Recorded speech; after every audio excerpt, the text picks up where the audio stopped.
Chers frères et sœurs, bonjour à tous et à toutes. Nous arrivons déjà au terme de nos vitamines de l'Avent.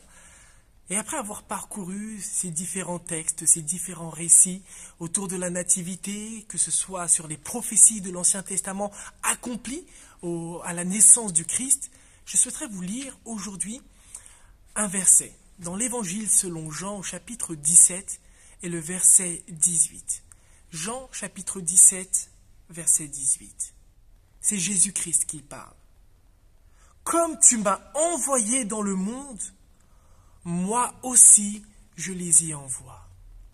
Dans tout ce chapitre 17, nous voyons Jésus dans une intercession, un temps de prière avec Dieu le Père, un temps où il va prier pour les disciples, où il va prier pour l'unité, où il va prier pour celles et ceux qui croiront en lui, afin qu'ils puissent s'affermir, qu'ils puissent être gardés par la parole de Dieu.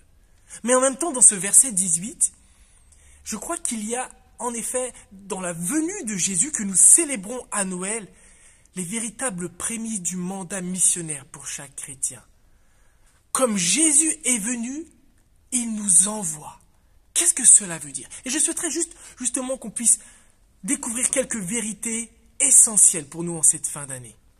Je crois qu'il y a tout d'abord ce parallèle que Dieu nous envoie dans ce monde.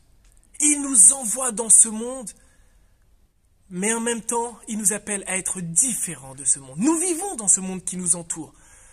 Et Dieu nous appelle à nous identifier aux personnes, à être remplis de compassion, à être émus de pitié, de voir le monde qui nous entoure, de voir les besoins, qu'ils soient matériels, qu'ils soient physiques, qu'ils soient spirituels, d'être sensibles à cela, tout en étant différents du monde.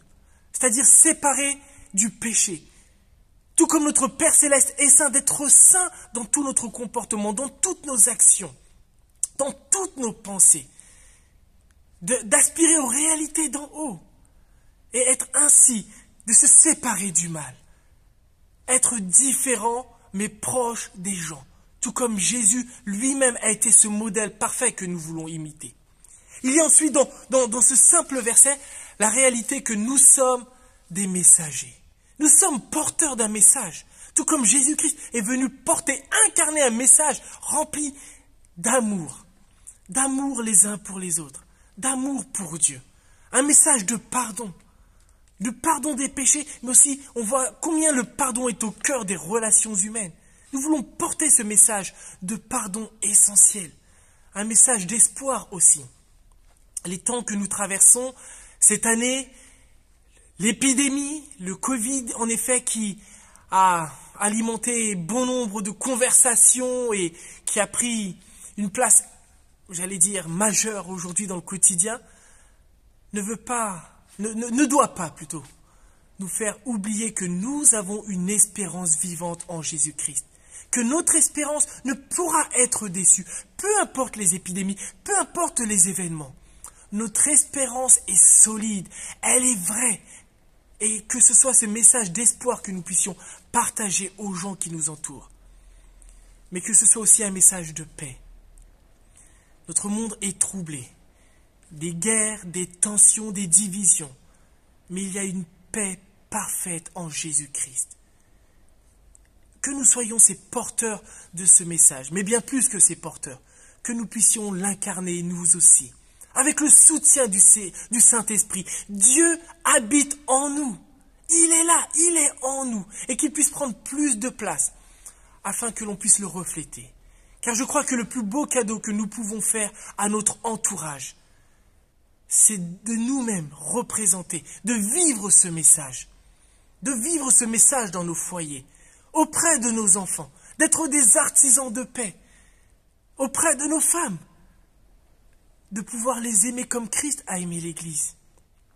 Être auprès de nos voisins, de nos collègues, remplis de compassion, lents à la colère, intègres dans notre comportement, disponibles, remplis d'amour, que l'on soit même pour la France, pour cette société, des citoyens, modèles.